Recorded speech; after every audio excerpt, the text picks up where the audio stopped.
You can't be non-binary, you're a man. Ah yeah, the classic identity speedrun where a complete stranger tells you exactly who you are in 0.2 seconds. Meanwhile, actual AMAB folks are just out there living their lives, doing what they gotta do, being amazing, not fitting into the tiny boxes that you tell them they have to be in. So today we're gonna check out their very real lived experience, mostly because I feel like AMAB and non-binary folks don't get a whole lot of love, and here we show love to everyone in the non-binary community. That anytime I make any video whatsoever talking about the fact that I'm non-binary, but I still present relatively masculine, that video immediately goes viral. My people are lacking and very desperate for any representation whatsoever. First of all, love that for them. Deserve to go viral for that. I definitely think one of the things that people in general tend to think of non-binary as being is a woman or woman-aligned thing, that only people assigned female at birth can be non-binary, and that is completely and utterly not true. And like they just said, every single time they make a video talking about being AMAB and being non-binary, they go viral because there's so many AMAB folks out there that don't see themselves represented. We need to be talking about everyone within the non-binary community, not just AFAB folks. There are a whole ton of people that are not getting represented properly because, well, they're being seen as like masculine, so they're like, oh yeah, you're fine, in like society's eyes. No, we need to be respectful. We need to shout out more AMAB folks, and you know what, just be better. Be better, community. We got this. Shit like this brings the movement down. Everyone's a feminist until there is a spider around. So I personally think that any time someone who is non-binary presents as what society deems their gender assigned at birth, they get told they're faking it, that they're not real, that you're doing it for attention, and all of that kind of rhetoric that's around invalidating non-binary identities. There is no one way to look non-binary. You can be AMAB and you can present masculine. It doesn't mean you're faking being non-binary. That's just how you feel comfortable presenting. In the same way that there are feminine presenting AFAB folks that are non-binary. It doesn't matter. Non-binary doesn't have a look. I need people to drill this into their heads because it's exhausting, it's gross, it's identity policing for absolutely no reason, and it brings the community down, it brings the movement down, because you're actively trying to make non-binary into another homogenous type community when everyone has a completely different relationship with their gender. That's how it should be. You know what I mean? Gender is a very personal thing, along with like sexuality. Same, it's not the same thing, but same, you know, it's personal. So I don't understand why people get like this and assume that non-binary folks are faking it if they feel comfortable presenting in the ways that they feel comfortable presenting. Doesn't make sense to me. As an AMAB non-binary person, I've struggled with my appearance for a long time, especially realizing my identity in my 20s when I had already gone through a few different style changes and had built out a pretty detailed wardrobe, and working in a corporate career that expects some level of professionalism even if I'm only on Zoom calls most of the time. A lot of times I struggle with finding the right balance and knowing how I want to show up in the world. What I've found is that it's the small things that make a difference. Things like the accessories I wear or the way I do my hair can help me feel more like myself even in this context. Because I don't want to contribute to the overconsumption, especially of clothing in the world right now, I'm thoughtful about each new piece that I add to my wardrobe, which means showing up authentically in the world takes time, patience, and intentionality. And so more than anything, I'm learning to be comfortable in the fact that life is a never-ending journey. I don't think I'll ever feel like I've truly arrived when it comes to my appearance, but my goal is to just be happy with where I'm at, no matter what that looks like at the moment, to continue to make choices that feel good to me, even as I'm developing my own sense of self-awareness about what I actually like.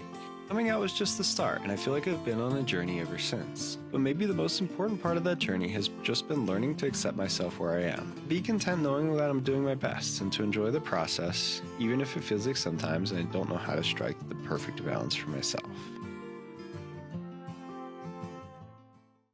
I'm not gonna lie, y'all, that was making me tear up.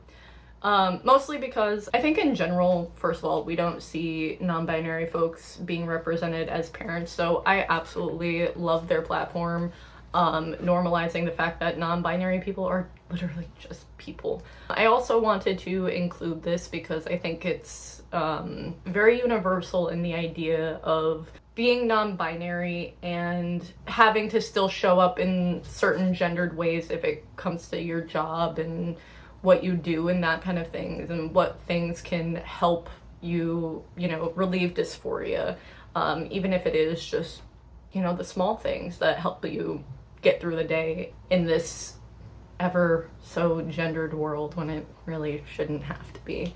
I think as non-binary folks, and then especially, I don't want to speak for AMAB folks because that is not my experience, but a lot of sentiment is just not being able to fully be themselves, and it because of societal standards around what people perceive as manly and that kind of thing, and being forced into that box because of the sex you were assigned at birth. It's so beautiful to hear someone speak about their experience with clothing and presentation in such a beautiful way, and showing it in a, this is my everyday life, this is what I go through. Humanizing is such a big part of just storytelling and representation, and that's why people like them are so important, because we need to see more representation in this realm, in this capacity. So yeah, I absolutely love them. I need to find out their channel, but I'll have all of the creators linked down below just to shout them out, because yeah,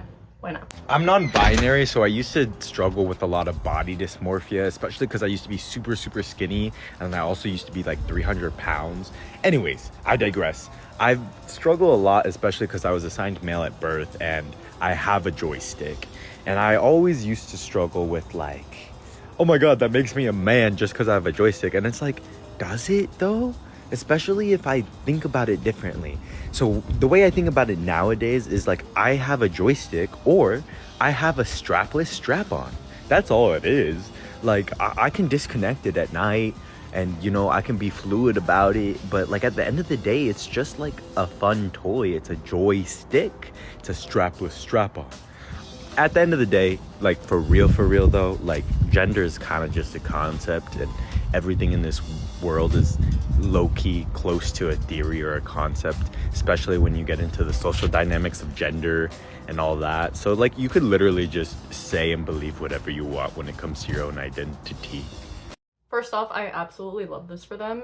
I think mostly because I relate to this a lot, but when it comes to my chest, because I haven't had top surgery yet, and being able to not gender my body anymore and putting the societal genderings of like, okay, secondary sex characteristics, or, you know, just sex characteristics in general, just because you have certain things on your anatomy does not inherently make you a man or a woman.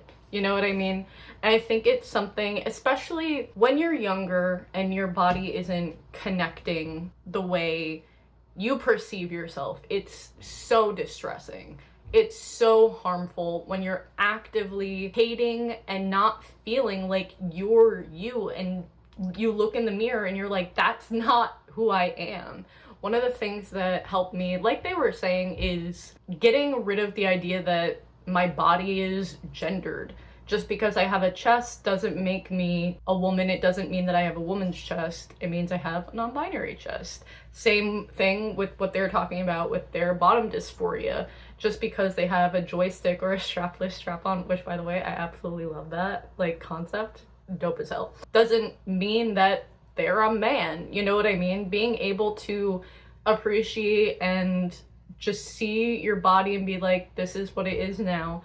Obviously, there are always ways that you can go about changing it if you know, have access to. And yeah, it's okay to be able to just sit there and be like, this is mine.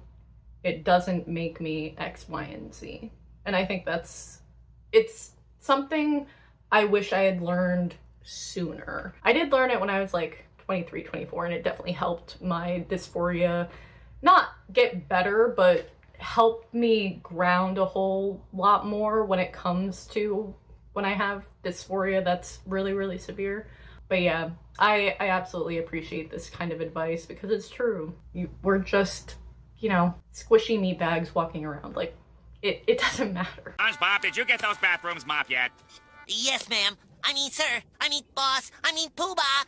Including this because I used to work at a grocery store and customers would do this all of the time. Mostly because I worked during the pandemic. We would have masks on. I had my hair somewhat similar to this, so like short, and I'm tall, and my figure in general is pretty androgynous, so people would come up and be like, oh, sir, blah, blah, blah.